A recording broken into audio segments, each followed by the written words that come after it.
TOA community, what's up everybody? Welcome back to the channel. I'm Robert Linkle, trainingtheolderadult.com.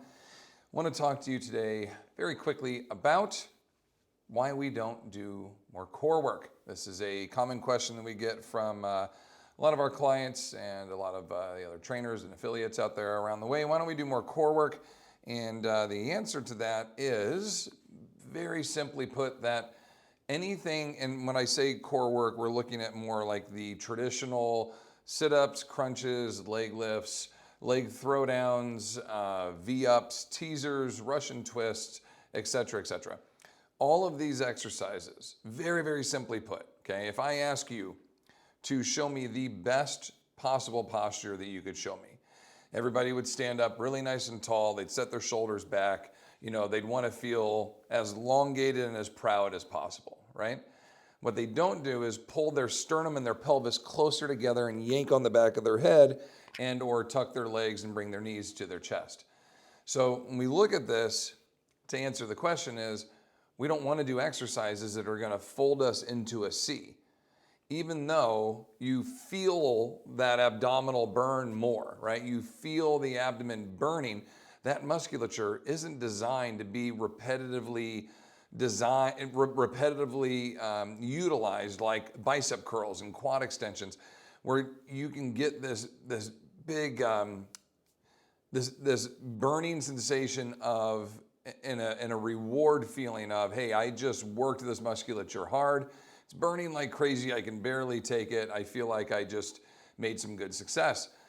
Big difference here is that your abdominals, your rectus abdominis, transverse abdominis, your intercostals, and your external obliques, they're all, and internal obliques, they're all designed to hold your posture upright and create rotations and just be stable. They're really not designed to do a whole lot of repetitive crunching reps with load or leg lifts or knee lifts, etc., without abusing other areas. And that's typically what occurs with the sit-up and the leg lift and the throwdown is you just end up abusing your back and destroying your lumbar, and your hip flexors get overdeveloped and pull your tailbone underneath, and so it just causes way more damage than good.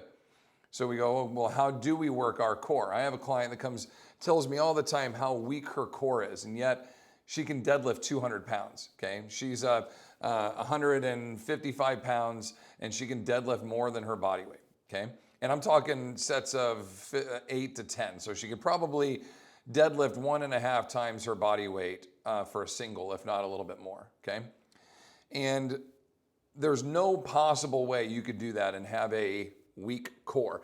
It just doesn't work that way. Like you would fold in half, you wouldn't succeed the lift, you'd round your back out, your shoulders would buckle down, you just wouldn't make the lift if your core was weak, okay? So we get a very strong core by doing the functional lifts that we train. Like we're getting that core strength built into what we do. There isn't a need for extra time where you lay down and do crunches and side bends and all this to try to build that musculature. Yeah, you'll be able to build those muscles in a way that maybe is more aesthetically pleasing if you're a bodybuilder or something along those lines. Then you're kind of designing them for a purpose. You're designing for them to be seen. But is that super necessary for the functional world outside of that, right? Is there any other reason for it? Not necessarily. We need really good posture, and we need our core to hold us in that good posture in all the things that we do. Standing, sitting, carrying, locomotion, walking, everything else that we do. So if you're able to hold your body in that position and carry loads, that's going to be the best thing that you can do for your core strength, for your trunk. And the more I can keep you away from exercises that pull your head and your sternum closer to your pelvis, the better, as it's just going to cause more and more damage and get you wrenching on your neck and destroying your lower back. And these are the reasons why I've had so many different surgeries. This is one of them that led to my back surgery. I used to take 2 45-pound plates, have a buddy stand on my feet. I'd lean back out to parallel off a bench like the one behind me, and I would touch the plates to the floor, and I would rotate with 90 pounds in my hand for sets of 20 and 30 and just wrench away on my back. You know, V-ups with 40, 50-pound medicine balls. I mean, I did all of these back in the day, and all they did was really abuse my hip flexors and destroy my lumbar. And by the time I was, 27, I was having back surgery. And that was the end of my throwing career.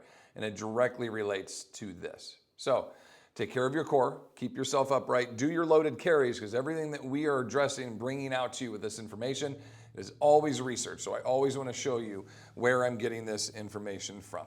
I hope you enjoyed today. If you did, please subscribe, ring the bell, see any and all of our information we put out. We put out lots of videos for everybody to see. We do that for you, and all we ask in return is that you subscribe and help us grow our readership, followership, viewership.